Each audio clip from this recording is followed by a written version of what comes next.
क्या हुआ जी? आज आप परेशान दिख रहे हैं। सुनीता, यूएसए में जो हमारी कंपनी है वो बहुत लॉस में चल रही है। अगर मैं यूएसए जाता हूँ तो यहाँ की कंपनी को कौन संभालेगा? एक कंपनी का लॉस तो हो ही रहा है मेरा। क्या करूँ, कुछ समझ में नहीं आ रहा। तो इसमें इतनी परेशान होने वाली क्या बात है? भगवान ने हमें 5 बेटे दिए हैं। हमने उन्हें इतना पढ़ाया लिखाया है कि कल को वो बिजनेस संभाल सके। आप उन्हें यूएस की कंपनी दे दीजिए और वहाँ जाकर अच्छे से कंपनी को हैंडल करेंगे वो। कह तो तुम बिल्कुल ठीक रही हो। एक काम करता हूँ, मैं मोहित, रोहित, विशाल और आकाश को यूएसए भेज देता हूँ और अजय मेरे साथ यहाँ इस कंपनी को हैंडल करेगा।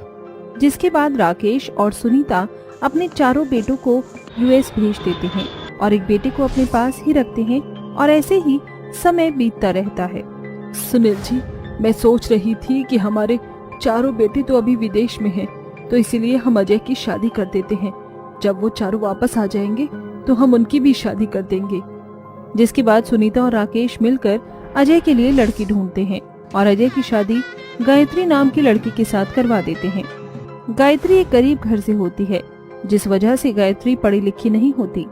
अनपढ़ होने के साथ साथ गायत्री रंग रूप में भी काली होती है, लेकिन इसके बावजूद भी गायत्री को घर के सारे कामकाज आते थे और वो बहुत संस्कारी भी होती है। गायत्री, ये तो सुबह सुबह किचन में क्या कर रही है? अभी तो नाश्ते का वक्त भी नहीं हुआ है।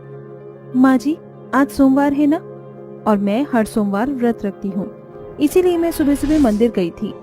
आज मैंने घर के काम भी जल्दी कर दिए थे, इसलिए मैंने सोचा कि मैं सबके लिए कुछ अच्छा बना दूं। इसलिए मैं अभी से ही नाश्ते की तैयारी कर रही हूँ। मैं तो बहुत भाग्यशाली हूँ जो मुझे इतनी संस्कारी बहू मिली है। सुनीता और गायत्री आपस में बात कर ही रहे होते हैं कि तभी उनके घर के दरवाजे पर खटखट होती है। खटखट की आवाज सुनकर गायत्री जाती है और गेट खोलती है। गायत्री जैसे गेट खोलती है तो उसके सामने उसके चारों जेठ अपनी अंग्रेजन पत्नियों के साथ खड़े होते हैं। राम राम राम, हे भगवान, ये इन लड़कियों ने कैसे कपड़े पहने हैं? इन्हें जरा भी लाज शर्म नहीं है क्या? हाय हाय, कैसी अपनी टांगे दिखा रही हैं। क्या हुआ गायत्री बहू, कौन आया है? अरे मोहित, रोहित, आकाश, विशाल, तुम चारों यहाँ, और तुम्हारे साथ में ये अंग्रेजन कौन है? माँ, ये हम चारों की पत्नियां हैं, लिली, रोज, लीजा और रेनेंसी। हमने यूएसए में शादी कर ली थी। माँ, अपनी बहुओं का स्वागत नहीं करोगी? तुम चारों ने शादी कर ली, वो भी हमें बिना बताए? और तुम चारों को शादी करने के लिए यही अंग्रेजन मिली थी क्या?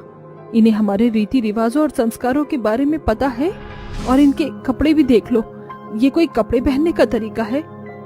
सासू माँ, आजकल तो ये फैशन है, आजकल हर कोई यही कपड़े पहनता है।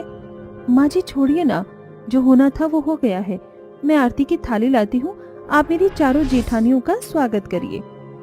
गायत्री के कहने पर सुनीता मान जाती है, जिसके बाद सुनीता अपनी चारों अंग्रेजन बहुओं का स्वागत करती है। लिली, रोज, लीजा और रेनेंसी काफी मॉडर्न लड़कियां होती हैं, जिस वजह से वो घर का भी कोई काम नहीं करती।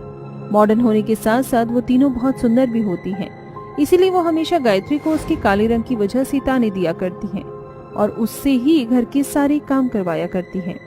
ओ ब्लैक ब्यूटी, जरा इधर तो आना, मेरे पैरों में बहुत दर्द हो रहा है, जरा इनकी मसाज कर दो। क्या मैं मसाज करूं? हाँ, तुम करो, वरना और कौन करेगा। अब चलो जल्दी से मेरे पैरों की मसाज करो। लेकिन भाभी, मुझे घर के बहुत सारे काम करने हैं। जितना बोला है उतना कर, वरना मुझसे बुरा कोई नहीं होगा। गायत्री गांव की होने की वजह से बहुत ज्यादा भोली भाली होती है, जिस वजह से वो लिली के पैरों की मसाज करना शुरू कर देती है।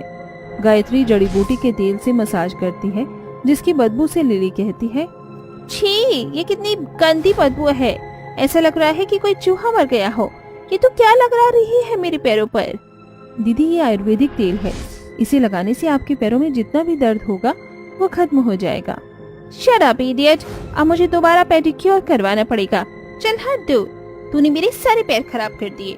इतना कहकर लिली वहाँ से उठकर चली जाती है। लिली के ऐसे बर्ताव से गायत्री की आंखों में आंसू आ जाते हैं, लेकिन वो कुछ नहीं कहती। ऐसे ही समय बीतता रहता है और एक दिन राकेश और सुनीता किसी काम से कुछ दिनों के लिए बाहर चले जाते हैं, जिस वजह से अब चारों अंग्रेजन जेठानियों को अपनी काली देवरानी को परेशान करने का अच्छा खासा मौका मिल जाता है। ओ ब्लैक ब्यूटी, ये खाना इतना ठंडा कैसे हो गया? हमें ये ठंडा खाना नहीं खाना है। जाकर इसे ओवन में गर्म करके ला। गायत्री गांव से होती है, जिस वजह से उसे इलेक्ट्रॉनिक प्रोडक्ट्स को यूज करना नहीं आता है। गायत्री खाना ले जाकर ओवन में रख देती है और उसे आधे घंटे तक ऐसे ही रहने देती है, जिस वजह से खाना जलने लगता है और अचानक ओवन के अंदर एक ब्लास्ट होता है। ब्लास्ट की आवाज सुनकर चारों जेठानी भागी भागी किचन में आती हैं। ओ अकल के आंधी, जब तेरे को ओवन यूज करना नहीं आता था तो हमें बोल देती। तुझे पता भी है ये कितना एक्सपेंसिव था। हम खास ये यूएसए से लेकर आए थे। अब इसके पैसे कौन देगा? तू। इसकी इतनी औकात कहाँ है? ये पैसे कैसे दे सकती है? ये तो शहरी गरीब। आप लोग मुझे मेरे काले रंग और गरीब होने के लिए ताने देती हैं। क्या काला और गरीब इंसान नहीं होता है? मैं काली हूँ, गरीब हूँ, लेकिन मेरे अंदर इंसानियत है। और आप इतनी सुंदर और अमीर हो, लेकिन उसके बावजूद भी आपके अंदर इंसानियत नहीं है। चारों को गायत्री की बात सुनकर बहुत गुस्सा आ जाता है और वो गायत्री का हाथ पकड़कर घर के बाहर ले जाती हैं। बारिश का मौसम होता है, जिस वजह से बहुत तेज बारिश होती है और वो गायत्री को बाहर ही छोड़कर घर के अंदर वापस चले आते हैं। भाभी, भाभी मुझे घर से मत निकालिए। मैं इस तेज बारिश में कहाँ जाऊंगी? गायत्री रोती रह जाती है, लेकिन उसकी चारों जेठानियों को उस पर जरा भी तरस नहीं आता है। रात भर बारिश में भीगने की वजह से गायत्री की तबीयत खराब हो जाती है और वो बीमार पड़ जाती है। अब अक्सर गायत्री की जेठानियां जब भी गायत्री से कोई भी गलती हुआ करती थी तो उसे ले जाकर बारिश में खड़ा कर देती। ऐसे ही समय बीतता रहता है और गायत्री की बारिश में भीगने की वजह से तबीयत बहुत ज्यादा खराब हो जाती है। डॉक्टर साहब, मेरी बहू को क्या हो गया है? जब से ये बारिश का मौसम शुरू हुआ है तब से ही मेरी बहू बहुत ज्यादा बीमार रहती है। ये तो बारिश में कहीं बाहर भी नहीं जाती, तो इसकी तबीयत इतनी खराब कैसे हो गई? इनकी जो तबीयत खराब है वो बारिश में भीगने की वजह से हो रही है। लगता है आपकी बहू बारिश में भीगी है, जिससे इनकी इतनी ज्यादा तबीयत खराब हो गई है। गायत्री, बहू सच सच बताओ, बारिश में गई थी कहीं या कोई और बात है जो तुम हमसे छुपा रही हो? तेरी हालत देखकर बहुत अजीब लग रहा है कि तू कितनी कमजोर हो गई है पहले से भी। सच सच बता, क्या बात है बेटा? सुनीता की बात सुनकर गायत्री अपनी चारों जेठानियों की तरफ देखती है। गायत्री को अपनी तरफ देखते हुए चारों जेठानियां डर जाती हैं और मन ही मन सोचती हैं कि अगर गायत्री ने सबके सामने सच बता दिया तो हम चारों को घर से निकाल दिया जाएगा। नहीं माँ जी, ऐसा नहीं है, बदलता मौसम है, ऐसी तबीयत खराब होना मेरी आम बात है। और रही बात कमजोरी की, तो वो तो हर किसी को हो ही जाती है। गायत्री की ऐसी बात सुनकर उसकी जेठानियों को अपनी गलतियों का पछतावा होता है। इसके बाद वो गायत्री से माफी मांगती हैं। गायत्री, हमें माफ कर दो।